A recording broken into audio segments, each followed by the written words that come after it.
So after yesterday's game, I was looking at the NBA futures, and one of these just spoke to me in such a big way, and that's the Spurs plus 400. Obviously, as we always say, okay, that nothing here is guaranteed, right? So this is a long shot bet. I mean, the Knicks look great. The Thunder obviously look great. The Pistons, I think, have really turned the corner as well. And when you're talking about the Cavs, you know, I just think that they have the talent on paper that they could do anything, right? They could be the worst team in the playoffs that are left, but they also could be, um, a pretty good team. Now, the Timberwolves, I don't want to disrespect them because I love a lot of what we've seen from the Timberwolves so far. My problem with them is less about whether they could win this series and more about are they going to be able to beat the Thunder. And I do think they're just so banged up. Even with Anthony Edwards returning, it's like you lose someone like DiVincenzo. Io is still kind of dealing with some injuries too, and no one knows where that's gonna. He's been playing, but he's had some injury concerns. So I just look. I love the Timberwolves. I don't think they're going to be a team that could win. Could they win this series? Yes. Can they win the finals? I just don't see it. But the Spurs spoke to me at plus 400 because right now with the Thunder at minus 175, what we're seeing is basically this is worse odds than if you were just betting on a spread or you were betting on the money line of a toss up. Like minus it is crazy even at this point to see a minus 175 champ right now. And I just don't think, and I'm not trying to knock anything the Thunder's done, but their first series was not against, a great team. Obviously, they were the one seed, right? Their second series, the Lakers, they're playing the Lakers without Luka Doncic. So I just don't know if they are as dominant as these odds would say. The Spurs have kind of dominated the Thunder.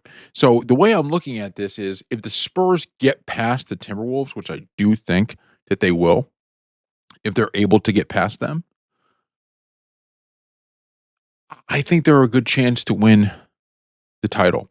And I'm looking at this probably that I would consider, if let's say the Spurs win this series, and they, to be fair, they do still have to get out of this series, but let's say the Spurs win this series, they still have to get past the Thunder, and if they do get past the Thunder, I would consider cashing out depending because this is like so if you put a grand on just to make it easy. So a grand is 5K, right? That's what you're getting for this. So I would consider a cash out if you do get to the finals just because you may end up making so much profit on that, right? Like you may be getting so much money back in return that maybe it's like I'm just gonna cash out for whatever the cash out option is, but maybe you just cash it out there.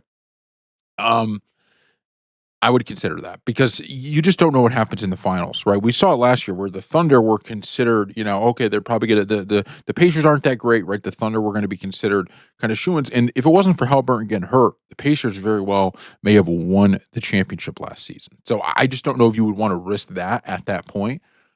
But at the Thunder at minus 175 is just so shocking to me. It's just shocking. It's not because they're not good. They're deep and all of that. But I think the Spurs, everyone just says, oh, it's all Wemby. It's all Wemby.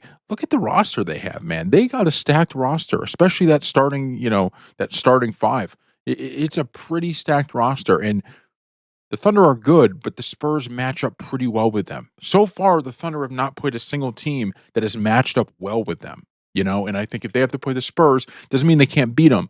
But you're just looking at a huge discrepancy in odds when I don't think I don't think the minus 175 plus 400.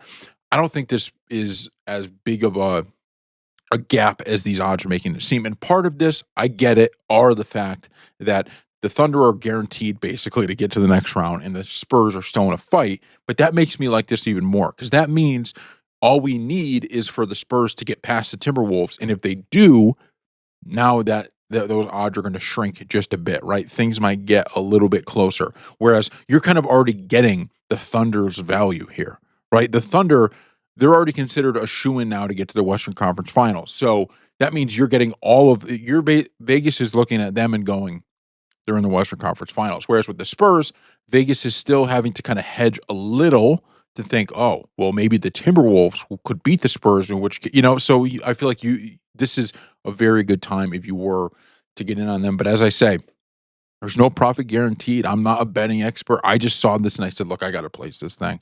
And so I will be I don't know if I'm place I might wait till after the Wemby news, but I definitely have to place something on this because I do think the Spurs, like, out of all these teams that are left, if you I'm not a huge believer in the Knicks, overall. I think the Knicks have a few weaknesses, that just haven't been able to be kind of exposed up to this point, but I just think the Spurs are head and shoulder. Like, I think they are on the same path with or the same level as the Thunder, and yet we're getting much better odds with them. And I do think if you have a healthy Wemby, they have an even more unstoppable player in the playoffs than Shea. So thank you all for watching, and we'll see you next time.